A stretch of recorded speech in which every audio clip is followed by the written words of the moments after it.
நாட்டின் முப்படைகளுக்கு வீரர்களை தேர்வு செய்ய அக்னிபாத் என்ற புதிய திட்டத்தை மத்திய அரசு உருவாக்கியுள்ளது. அதிகரித்து வரும் பாதுகாப்பு செலவினங்களை கட்டுப்படுத்தும் வகையில் இந்த நடவடிக்கை மேற்கொள்ளப்பட்டுள்ளது. பிரதமர் மோடி தலைமையில் நடைபெற்ற பாதுகாப்புத்துறைக்கான மத்திய அமைச்சரவை கூட்டத்தில் ஆயுதப்படைகளில் இளைஞர்களை சேர்ப்பதற்கான அக்னிபத் திட்டத்திற்கு ஒப்புதல் வழங்கப்பட்டுள்ளது.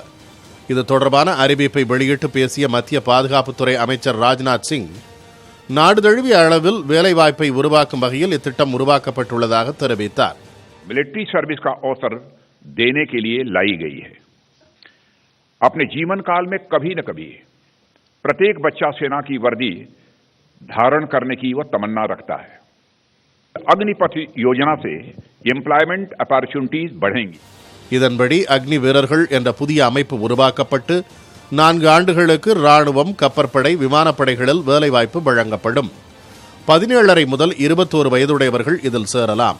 முதலாம் ஆண்டில் 30,000 ரூபாய், 2ஆம் ஆண்டில் 33,000 ரூபாய், 3ஆம் ஆண்டில் 36,000 ரூபாய் மற்றும் 4ஆம் ஆண்டில் 40,000 ரூபாய் ஊதியமாக நிர்ணயிக்கப்பட்டுள்ளது.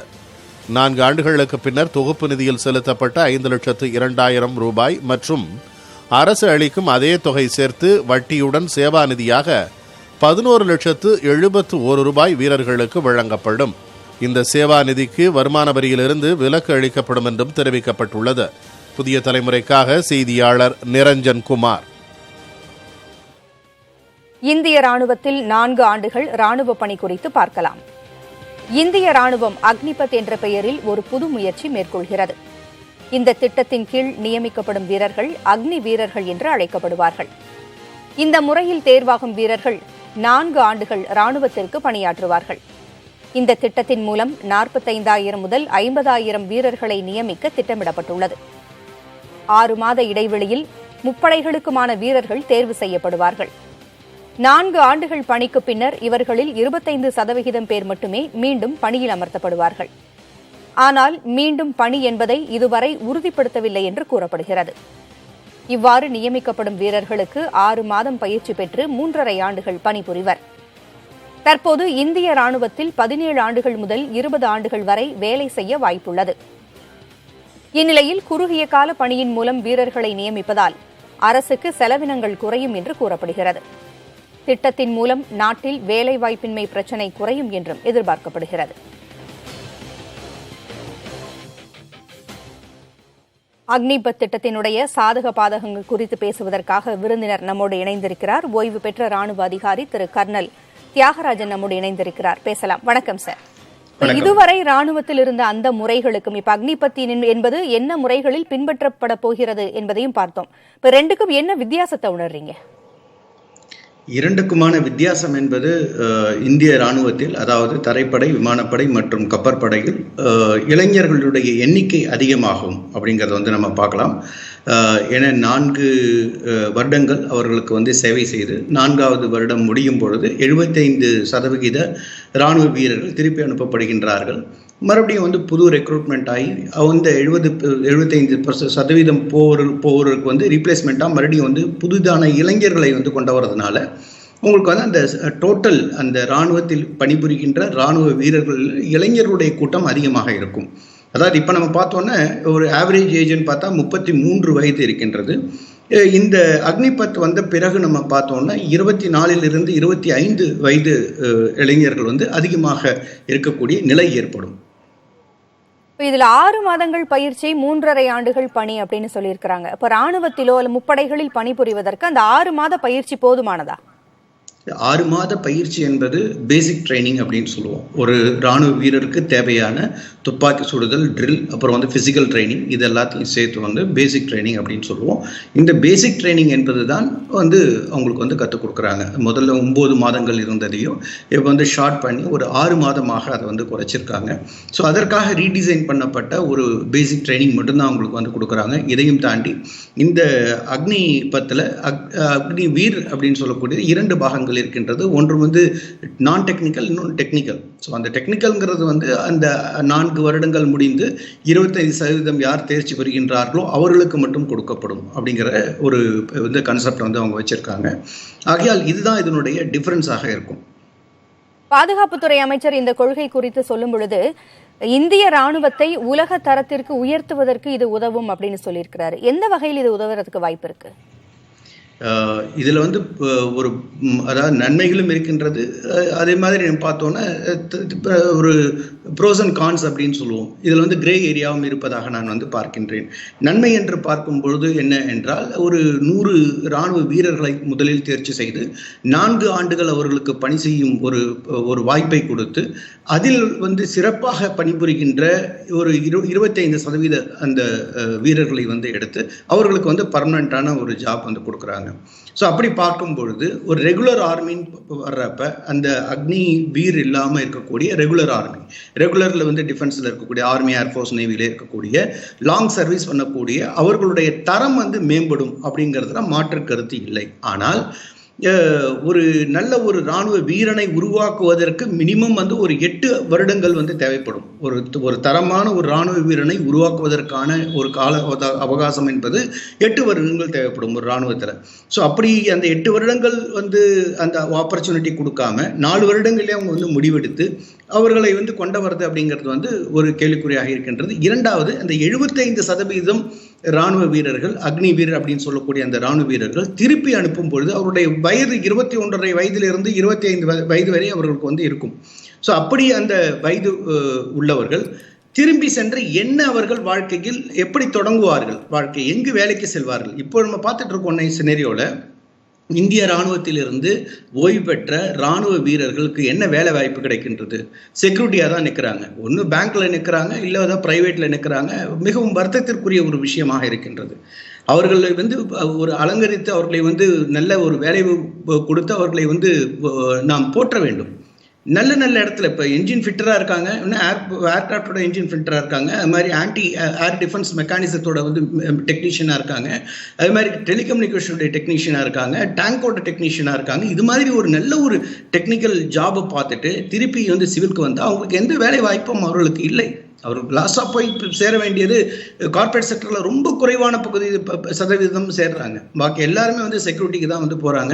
ஸோ இப்படி இருக்கும் பொழுது இப்போ அக்னிவீர் என்று கூறக்கூடிய அந்த 21.5 வயதிலிருந்து 25 வயது நிரம்பி அந்த இளைஞர்கள் திரும்பி அவர்களுடைய தாய்மண்ணை மிதிக்கும் பொழுது அவர்களுக்கு என்ன எதிர்காலம் இருக்கின்றது? அந்த அஷூரன்ஸ் வந்து மாநில அரசும் மத்திய அரசும் அவர்களுக்கு கொடுக்கணும். அடுத்த ஒரு வேலை வாய்ப்பை வந்து அவர்கள் அஷ்யூர்டாக கொடுக்கணும் தான் என்னுடைய கருத்தாக நான் வந்து பதிவிட்டிருந்தேன். இப்ப ராணுவத்துல இருக்கிறவங்க ஓய்வு பெறும் பொழுது அவங்களுக்கு என்னவெல்லாம் நன்மைகள் இருக்கு? அதாவது ஓய்வூதியம் வழங்கப்படுதா, அல்லது நீங்க சொல்வது போல வேலைகளில் முன்னுரிமை வழங்கப்பட வேண்டும் என்பது ஒரு கோரிக்கையாக இருக்குது. வேற என்னெல்லாம் அவங்களுக்கு அதுல சலுகைகள் இருக்கு? இப்போ வந்து அக்னிவீர் அவர்களுடைய சம்பளத்தை நம்ம வந்து பார்க்குறோம் அப்படின்னா, ஃபர்ஸ்ட் இயரில் அவங்க ஜாயின் பண்ணுறப்போ 30,000 ரூபாய் அவர்களுக்கு சம்பளம் கொடுக்கப்படுகின்றது. ஆனால் இப்போ ஓல்டு ஸ்ட்ரக்சர், இப்போ இருக்கக்கூடிய ஒரு இராணுவத்தில் வந்து பணிபுரிவதற்கு ஒரு வீரர் ஜாயின் பண்ணுறாரு அப்படின்னு சொன்னால் அவருக்கு 21,700 ரூபாய் தான் கிடைக்கிறது. 21,700 தான் கிடைக்கிறது. ஸோ வந்து 21,700லேருந்து 30,000 வந்து அவங்களுக்கு வந்து அந்த சம்பளம் வந்து அதிகப்படுத்தப்பட்டு இருக்கின்றது. அது மாதிரி 4ஆம் ஆண்டு வந்து அவர்கள் அக்னிவீர் வந்து ரிட்டையர் ஆகிறப்ப வெளியில வர்றப்ப 40,000 வந்து அவருடைய சேலரி இருக்கு. ஆனால் 4 ஆண்டுகள் கழித்து இப்ப இருக்கக்கூடிய ராணுவ வீரருடைய சேலரியும் 21,700 தான். எந்த இன்கிரிமெண்ட் அவங்களுக்கு கிடையாது 4வது வருஷத்துலயும். ஸோ அப்படி பார்க்குறப்ப ஒரு மேகரான ஒரு இருக்கும். வருஷத்துக்கு ஒரு 150 ரூபா 200 ரூபா அது மாதிரி ஒரு இதுதான் வரும். தவிர ஒரு 22,500 ரூபாய் தான் அவங்க வந்து இவங்க வருவாங்க. ஆனால் டபுள் த அமௌண்ட் ஒரு 40,000 வந்து அவர்களுக்கு வந்து அந்த ஒரு பெரிய ஒரு அட்வான்டேஜஸ் வந்து அவங்களுக்கு கிடைக்கிறது. அதையும் தாண்டி அவங்களுக்கு ஒன் டைம் பே அவுட் அப்படின்னு சொல்லிட்டு 11,71,000 ரூபாய் அவர்களுக்கு வந்து கொடுக்கின்றார்கள். இதுதான் வந்து ஒரு ஃபினான்ஷியலாக அவங்களுக்கு கிடைக்கக்கூடிய ஒரு பெனிஃபிட்டாக பார்க்கிறோம். ஆனால் அவர்கள் வேலை செய்யும் பொழுது திருப்பி அவங்க வந்து செகண்ட் இன்னிங்ஸ் சொல்லுவோம், மறுபடியும் தன்னுடைய வாழ்க்கையை எங்கேயாவது ஒரு ஜாப்ல ஜாயின் பண்ணுறதுக்கு அவர் தொடங்குவதற்காக அவர்களுக்கு வந்து 10வது 12வது படிச்சுட்டு போகிறவங்களுக்கு ஒரு டிகிரி வந்து அங்கே வந்து வந்து ஸ்டார்ட் பண்ணணும். ஏதாவது ஒரு யூனிவர்சிட்டியோட ஜாயின் பண்ணி அவங்களுக்கு வந்து ஒரு டிஸ்டன்ஸ் எஜுகேஷன் மாதிரி பண்ணி வெளில வரும்பொழுது ஒரு அட்லீஸ்ட் ஏதாவது அவருக்கு தேவையான அவர்களுக்கு பிடித்த ஒரு படிப்பை ஒரு பட்டாதாரியாக அவர் வந்து வெளில வரக்கூடிய ஒரு நிலையை வந்து ஏற்படுத்தினால் நன்றாக இருக்கும் அப்படின்னு நான் வந்து நினைக்கிறேன். இல்ல அங்க பணிபுரியும் பொழுது அவங்க படித்தால் பின்னாடி அவங்களுக்கு அது வாழ்க்கையில பயனுள்ளதா இருக்கும் அப்படின்ற ஒரு கருத்தை சொன்னீங்க. ஆனா அங்க ராணுவத்தில் அவங்க பயிற்சியில் ஈடுபட்டு இருக்கும் பொழுது வேலைகள் இருக்கிறப்ப படிப்பதற்கான ஒரு சூழல் அங்க இருக்குமா? அது இண்டிவிஜுவலை பொறுத்து இருக்குது. இப்போ என்னப்பா நான் பார்த்தேன்னா, நான் 12வது முடிச்சுட்டு தான் 12th முடிச்சுட்டு நான் வந்து ஐ ஜாயின் ஆர்மி. அதுக்கப்புறம் டிப்ளமா பண்ணேன், இன்ஜினியரிங் பண்ணினேன், MBA பண்ணியிருக்கேன், சைக்காலஜி வந்து நான் மாஸ்டர்ஸ் வந்து பண்ணியிருக்கேன். அது மாதிரி வந்து டிஃபென்ஸ் ஃபினான்ஸ் மேனேஜ்மெண்ட் அங்கே வந்து பண்ணியிருக்கேன். இது மாதிரி பல படிப்புகள் என்னால் வந்து தொடர்ந்து படிச்சுட்டு தான் நான் இருந்தேன். அது வந்து அவர்களுடைய வந்து அவர் எப்படி வந்து அவர் தன்னுடைய வாழ்க்கையை வடிவமைக்க வேண்டும் அப்படின்னு அவங்க வந்து அவங்க எப்படி வாழ்க்கையை வடிவமைக்க வேண்டும் அவங்க நினைக்கிறத விட அந்த நேரத்துல அந்த இடத்தில் என்ன சூழல் இருக்கிறது அப்படிங்கிறது முக்கியம். ஒரு போர் சூழல் அந்த இடத்துல உட்கார்ந்து கல்வி கற்றுக்கிட்டு இருக்க முடியாதுல்ல. இல்ல போர் சூழல் என்பது கிடையாது. அவர்கள் வந்து எந்த இடத்துல டியூட்டி வந்து அவங்க வந்து பார்த்துட்டு இருக்காங்களோ, எல்லைப்புறத்தில் பார்த்துட்டு இருக்காங்கன்னா அப்போ அங்க கூட டியூட்டி சமயத்துல கூட உட்கார்ந்து அவங்க படிப்பதற்கு வந்து எந்த விதமான இதுவும் அவங்களுக்கு கிடையாது. அவங்க டியூட்டி டயத்தை தவிர 8 hours டியூட்டி டயத்தை தவிர பாக்கி அவங்களுக்கு வந்து டைம் இருக்கும். அந்த ஷிஃப்ட் டயத்தை தவிர அவங்களுக்கு வந்து டைம் இருக்கும். அந்த நேரத்தில் தாராளமாக அவர்கள் வந்து தன்னுடைய படிப்பை வந்து மேற்கொள்ளலாம். ஒரு நாளைக்கு ஒரு 1 hour படிச்சாலே போதும். ஒரு பட்டாதாரி நான் வந்து ஈவன் நான் இன்ஜினியரிங் படிக்கிறப்ப கூட MBA பண்ணுறப்ப கூட ஒரு நாளைக்கு ஒரு 2 hours வரைக்கும் தான் நான் வந்து படிப்பேன். அதுக்கு மேலே எனக்கு நேரம் கிடைக்காது. ஸோ அந்த தொடர்ந்து படிக்கக்கூடிய அந்த வாய்ப்பை வந்து அவர்களுக்கு கொடுக்க வேண்டும். அது ஆர்கனைஸாக கொடுக்கணும். நான் படித்தா அன்ஆர்கனைஸ் அவர்களுக்கு வந்து இது உங்களுக்கு அந்த பயிற்சியோடு வேலை செய்யும் பொழுதே படிக்கக்கூடிய அந்த ஒரு விஷயத்தையும் அவங்களுக்கு சேர்த்து கொடுக்கணும் அப்படின்னு நான் சொல்கிறேன். அதில் நீங்க சொல்வது போல கல்வி என்பது நிச்சயமாக மிக முக்கியமான ஒன்று. அதற்கும் இந்த அக்னிபத் என்கின்ற அந்த கொள்கையில் ஒரு முக்கியத்துவம் கொடுக்க வேண்டும் என்பதுதான் அனைவருடைய எதிர்பார்ப்பாக இருக்கிறது. உலகில் எந்தெந்த நாடுகளில் ராணுவ பணிக்கு முக்கியத்துவம் கொடுக்கப்படுகிறது என்ற தகவல்களை தருகிறார் செய்தியாளர் நிரஞ்சன். ராணுவத்திற்கு அதிக முக்கியத்துவம் வழங்கக்கூடிய நாடுகள் என்று பார்த்தால் அமெரிக்கா, சீனா, பிரிட்டன் உள்ளிட்ட நாடுகள் முன்னணியில் இருக்கின்றார்கள். அதிக பட்ஜெட் ஒதுக்குவதை பொறுத்துதான் இந்த முக்கியத்துவம் கணக்கிடப்படுகின்றது. அதன்படி அமெரிக்கா தான் முதலிடத்தில் இருக்கின்றார்கள். அந்த நாடு ஆண்டிற்கு 612 பில்லியன் அமெரிக்க டாலர்களை பட்ஜெட்டில் பாதுகாப்பு துறைக்காக ஒதுக்குகிறார்கள். 2ஆம் உலகப் போருக்கு பிறகு தொடர்ந்து முதலிடத்தில் அமெரிக்கா தான் இந்த விவகாரத்தில் இருந்து வருகின்றார்கள். சீனாவை பொறுத்தவரை 120 பில்லியன் அமெரிக்க டாலர்களை ஒதுக்குகின்றார்கள். ரஷ்யா 76.6 பில்லியன் அமெரிக்க டாலர்களை ஒதுக்கக்கூடிய சூழலில் அடுத்த 3 ஆண்டுகளில் தற்போதைய விட 44% அதிக எண்ணிக்கையில் பட்ஜெட்டிற்கு நிதி ஒதுக்க அந்த நாடு திட்டமிட்டிருக்கின்றது. பிரிட்டன் நாடு ஆண்டிற்கு 54 பில்லியன் அமெரிக்க டாலர்களை ஒதுக்கக்கூடிய நிலையில் பிரான்ஸ் மற்றும் இந்தியா ஆகிய 2 நாடுகளும் சுமார் 40 பில்லியன் அமெரிக்க டாலர்களை பாதுகாப்பு துறைக்காக ஒதுக்குகிறார்கள். துருக்கி, தென்கொரியா, இஸ்ரேல், ஈராக் உள்ளிட்ட உலகின் மற்ற நாடுகளுடன் எல்லை பிரச்சனையை கொண்டிருக்கக்கூடிய அத்தனை நாடுகளும் அதிக அளவில் இந்த பாதுகாப்பு துறைக்கான நிதியினை அதிக அளவில் ஒதுக்குகிறார்கள். அதே போல சிறிய ஆப்பிரிக்க நாடுகளும் தங்களது பாதுகாப்பிற்காக மற்ற துறைகளை விட அதிக எண்ணிக்கையில் பாதுகாப்பு துறைக்காக நிதிகளை ஒதுக்குவதும் தெரிய வந்திருக்கின்றது. தலைநகர் டெல்லியிலிருந்து புதிய தலைமுறைக்காக ஒளிப்பதிவாளர் முருகேசனுடன் நிரஞ்சன். கர்னல் தியாகராஜன், எந்தெந்த நாடுகள் எல்லாம் ராணுவத்திற்கு அதிகமாக பணம் ஒதுக்குறாங்க அப்படிங்கறத பார்த்தோம். இப்ப இந்தியாவை பொறுத்த வரைக்கும் ஒதுக்குகின்ற அந்த பணமானது போதுமாக இருக்கிறதா? இந்தியா ராணுவத்திற்கு கொடுக்கின்ற அந்த முக்கியத்துவம் போதுமானதா இருக்கா? இந்தியாவினுடைய நிதியை பொறுத்தவரை அவர்கள் ஒதுக்குகின்ற இராணுவத்திற்கான பட்ஜெட் இப்பொழுது கடந்த ஒரு 3-4 வருடங்களாக ஒரு சரியான நிலையை நோக்கி போய் கொண்டிருக்கின்றது அப்படின்னு தான் வந்து சொல்ல முடியும். இப்போ நம்ம பார்த்தோம் அப்படின்னா 2022-23 நம்ம டிஃபென்ஸ் பட்ஜெட்டில் 5,25,166 கோடி ரூபாய் ஒதுக்கப்பட்டிருக்கின்றது. இந்த அக்னிவீர் அக்னிபத் அப்படிங்கிற விஷயம் எதற்காக கொண்டு வரப்பட்டிருக்கின்றது என்றால் முக்கியமாக அந்த டிஃபென்ஸ் பென்ஷனில் வந்து அந்த பட்ஜெட் இருக்குது. அதாவது 1,20,000 கோடி ரூபாய் டிஃபென்ஸ் வந்து அந்த பணம் வந்து வெறும் பென்ஷனருக்கு மட்டுமே போகுது, பென்ஷனாகவே போகுது. ஸோ அதை குறைப்பதற்காக இது கொண்டு வரப்பட்டது தான் இந்த அக்னிவீர் அக்னிபத் அப்படி என்று கூறக்கூடிய இந்த திட்டமாக இருக்கின்றது தான் ஒரு உண்மையான ஒரு காரணம். ஸோ இந்த திட்டத்தால் டிஃபென்ஸ் பட்ஜெட்டுக்கு வந்து ஒதுக்கக்கூடிய பணத்தில் அதிகமான பணத்தை ஒரு இன்ஃப்ராஸ்ட்ரக்சரை உருவாக்குவதிலோ அல்லது கருவிகளை கொண்டு வருவதிலோ அல்லது போர் தளவாடங்களை வந்து கொண்டு வருவதிலோ அவர்கள் வந்து நவீனப்படுத்துவதற்காக உபயோகப்படுத்துவதற்கு ஒரு வாய்ப்பு வந்து அமையப்பட்டிருக்கின்றது அப்படின்னு வந்து பார்க்கலாம். இதில் சாதாரண வேலைகள்லயே ஒருத்தவங்க மிக சிறப்பா பணியாற்றணும் அப்படின்னா 4 முதல் 5 வருடங்கள் அனுபவம் தேவை. நீங்க சொன்னது போல ராணுவத்துல இன்னும் சிறப்பாக தேர்ச்சி பெறணும்னா 8 வருட அனுபவம் தேவைன்னு நீங்க சொல்லியிருந்தீங்க. அப்ப இவங்களுடைய அந்த பணி காலமே 4 வருடங்கள் அப்படிங்கிறப்ப இவங்களுக்கு வழங்கப்படுகின்ற பயிற்சிகள் கடுமையானதாக இருக்குமா? வழங்கப்படுகின்ற பயிற்சி 6 மாத காலம்தான். அந்த 6 மாத காலத்தில் பேசிக் ட்ரைனிங் அப்படின்னு சொல்லுவோம். அந்த ட்ரைனிங்கில் வந்து மாற்றம் வந்து இருக்காது. என்ன வந்து இப்போ எக்ஸிஸ்டிங் இப்போ நம்ம வந்து கடைபிடித்து கொண்டு வருகின்றோமோ அதே முறை தான் அதில் பின்பற்றப்படும். ஆனால் அந்த கால அது 9 மாதம் என்பதை 6 மாதமாக அவர்கள் குறுக்கி இருக்கின்றார்கள். அந்த 9 மாதத்தில் நடக்கக்கூடிய ட்ரைனிங் 6 மாதத்தில் அவங்க வந்து பண்ணுவாங்க. அதனால் கொஞ்சம் ஹெக்டிக்காக இருப்பதற்கு வாய்ப்புகள் வந்து அதிகமாக இருக்கும். சில விஷயங்களை வந்து அவாய்ட் கூட பண்ணியிருக்கலாம். அதில் ட்ரைனிங்கில் சில விஷயங்கள் வந்து தேவையற்றது கருதி அது கூட ரிமூவ் கூட செய்திருப்பதற்கான வாய்ப்புகள் இருக்கின்றது அப்படின்னு பார்க்கலாம். இந்த அக்னிபத் முறையில பெண்களும் தேர்வு செய்யப்படுவார்கள் அப்படின்னு சொல்லியிருக்கிறாங்க. அப்ப இதற்கு முந்தைய முறைகள்ல பெண்கள் தேர்வுக்கான நடைமுறைகள் என்ன, இப்பொழுது இருக்கின்ற நடைமுறைகள் என்ன?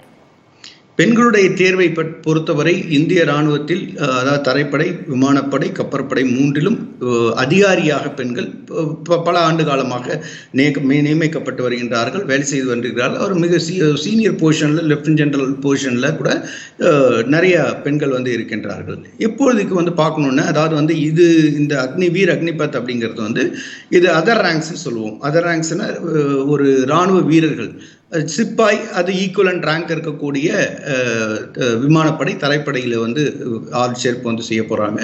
ஆகையால் இந்த அதர் ரேங்க்ஸுக்கு உள்ளதில் இப்பொழுதுதான் ரீசெண்டாக தான் வந்து பெண்களையும் வந்து கொண்டு வந்திருக்காங்க இந்திய தரைப்படையில். அதாவது வந்து சிஎம்பின்னு சொல்லுவோம், அந்த போலீஸ், அதாவது வந்து மிலிட்ரி போலீஸ் அப்படின்னு சொல்லுவோம், அந்த மிலிட்ரி போலீஸ்க்கு வந்து பெண்களை வந்து கொண்டு வந்திருக்காங்க.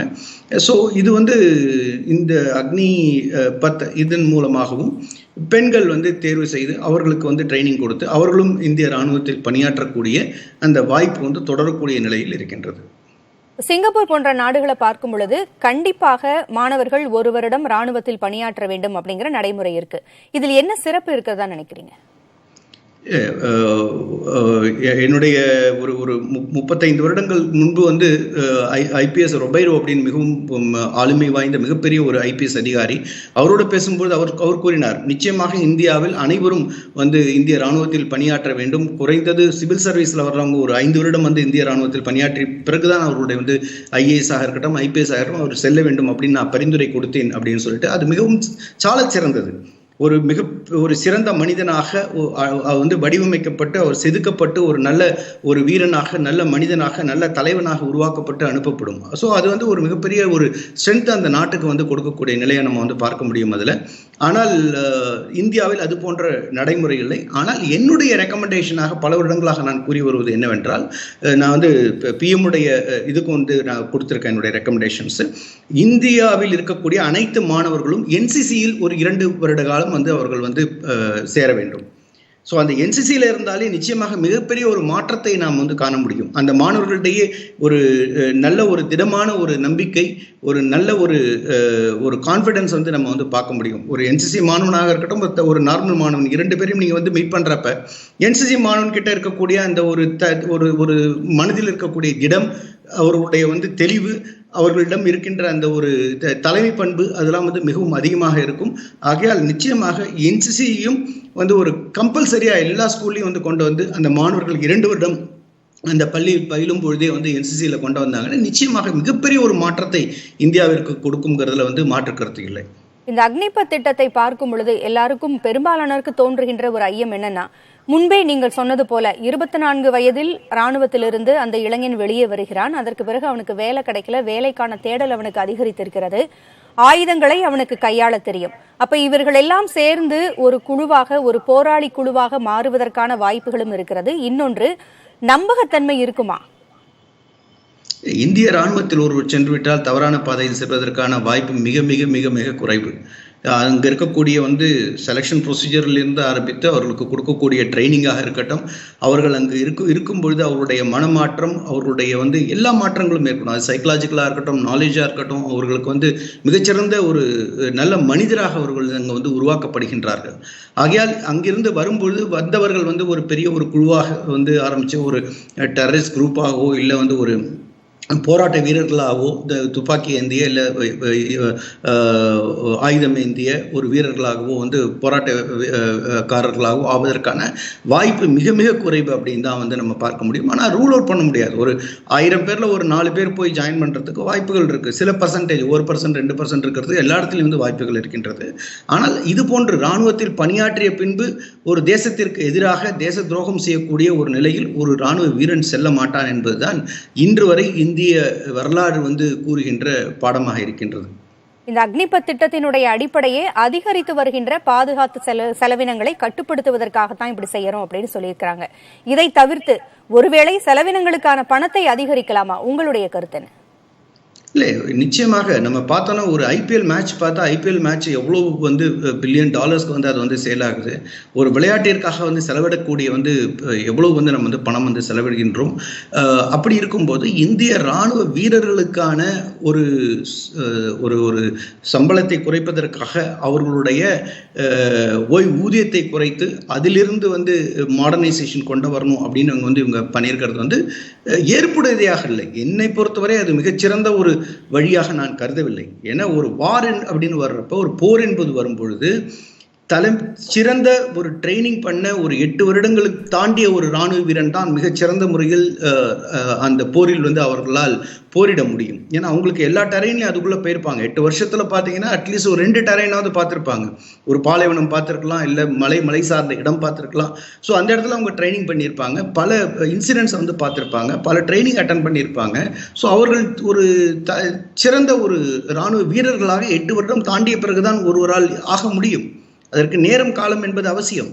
ஆகையால் நம்ம ஒரு யங் ஜென்ரேஷனை மட்டும் நம்ம கையில் வச்சுக்கணும். 24 வயது ஆவரேஜ் உள்ளவர்கள் அதிகமாக இருக்கும்படி நாம் செய்ய வேண்டும் அப்படின்னு நம்ம வரும்பொழுது நம்ம எங்கேயோ மிஸ் பண்ணுறோமோ, நம்மளுடைய இந்த ப்ரொஃபஷனல் கம்பிட்டன்ஸை நம்ம மிஸ் பண்ணுறோமோ அப்படிங்கிற ஒரு ஐயப்பாடு என்னிடம் எழுகின்றது.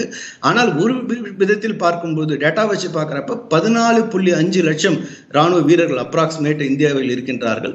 அப்படி இருக்கிறப்ப ஒரு 4 வருடம் கழித்து பார்க்கும்போது 2 லட்சம் இராணுவ வீரர்கள், இந்த அக்னி வீரர்களுடைய வழியில் சென்றவர்கள் ஒரு 2 லட்சம் இராணுவ வீரர்கள் இருப்பார்கள். அதனால் நம்ம பார்க்குறப்ப ஒரு 15% இவர்கள் இருப்பார்கள். ரிமைனிங் பர்சன்ட் ஒரு 85% இப்பொழுது இருக்கக்கூடிய அந்த நிலை தான் நீடிக்கும். இது ஒரு ட்ரையல் வெர்ஷனாக எடுத்துகிட்டு போகலாம். இப்போ நம்ம பார்த்தீங்கன்னா ஷார்ட் சர்வீஸ் கமிஷன் ஆஃபீஸர்ஸே ஃபெயிலியர் தான். ஏன்னா ஷார்ட் சர்வீஸ் கமிஷன்லேருந்து பெர்மனெண்ட் வேணும்னு கோர்ட்டு இல்லை நீங்கள் உங்களுக்கு பர்மனெண்ட் கமிஷன் கொடுங்கன்னு சொல்லிட்டாங்க. ஸோ அப்படி இருக்கும் பொழுது இப்போ இவங்களையும் ஷார்ட் சர்வீஸாக கொண்டு வந்தீங்கன்னா இவங்களுக்கு கோர்ட்டுக்கு போவாங்க. 4 வருஷம் கழிச்சு நாங்கள் எங்கே போகிறது, எங்களுக்கு எங்கே வேலை கிடைக்கும்ட்டு. அப்போ மறுபடியும் கோர்ட் மறுபடியும் உங்களுக்கும் பெர்மனெண்ட்டாக கொடுங்க அப்படின்னு சொல்வதற்கான வாய்ப்புகள் அதிகமாக இருக்கின்றது தான் என்னுடைய கருத்தாக இருக்கின்றது. குறுகிய கால திட்டங்கள் என்பது தவறல்ல. ஆனால் எந்த துறையில அந்த குறுகிய கால திட்டத்தை செயல்படுத்துகிறோம் என்பதை ஆராய்ந்து செய்ய வேண்டும். செலவினங்களை கட்டுப்படுத்துவதற்காக இப்படி ஒரு திட்டத்தை அறிமுகப்படுத்துவதன் மூலமாக மற்ற நாடுகளுக்கு நாம் கிள்ளுக்கிரையாக கூடாது.